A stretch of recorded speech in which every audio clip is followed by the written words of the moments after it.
Okay, great. So the next three questions will be about technology and how the industry per se. So we are aware about Walton, right? So what we were mentioning just now. So Walton chain ecosystems, just for the viewers, right, combines blockchain and RFID technology to significantly streamline the management of supply chains, right? So what's the difference here in RFID technology, or what's stopping Walton from coming to the counterfeit industry?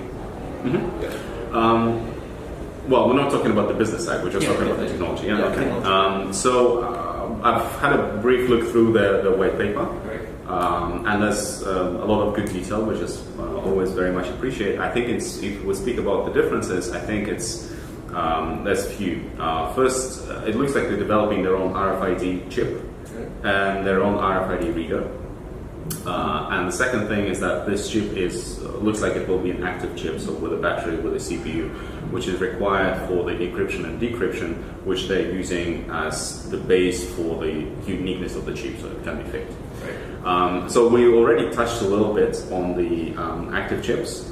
Basically, with the active chips, it becomes a lot more expensive, and the fact that you have the active chips, it needs a battery, the battery might run out. It may become a problem for the supply chain.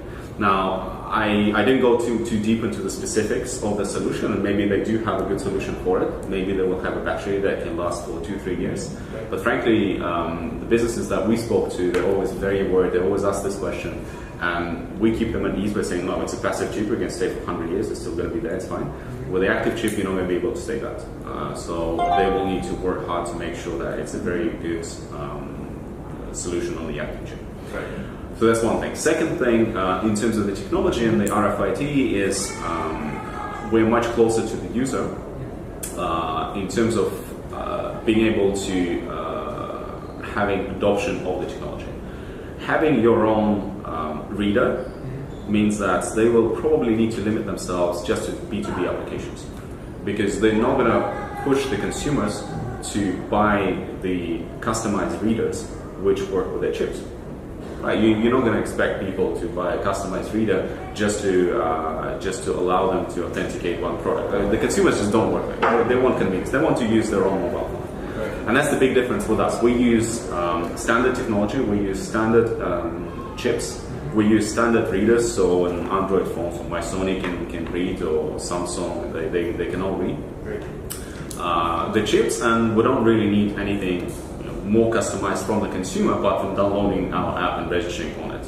But that's what consumers are okay to do. So these are the big differences in terms of the technology. Yeah, I think that although we spoke about technology, not about the business, I think it's important to notice that our business model essentially is our technology works because of our business model. So our business model and technology, they are complementary to each other, because our business model enables this secure sort of collective authentication on individual level that ensures sort of this higher level security.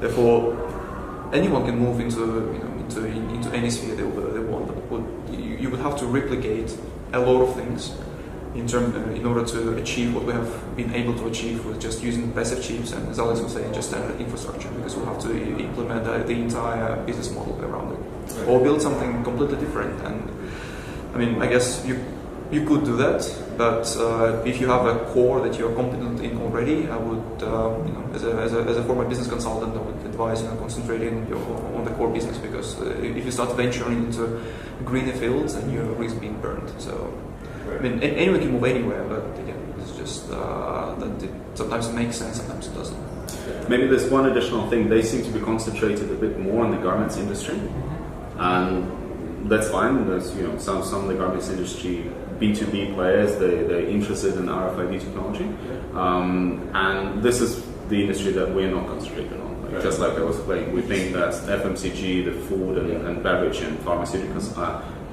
they have a lot clearer use cases, and that's what affects the technology development going forward as well. And again, there was a notice on one of the reviews essentially that they still face this problem of chip and its attachment to the product that they didn't test to protect. So they have to make sure that the chip cannot be the product that is behind the chip cannot be easily replaced, and unless they achieve that, then it kind of becomes a bit redundant on the consumer space. And it's pretty much what we already sold with the label. With the label and the packaging, right? right? So our claim is we're not claiming as much. So we're claiming that we can produce, we can protect packaged products. We can produce. So. Right. Okay. Great.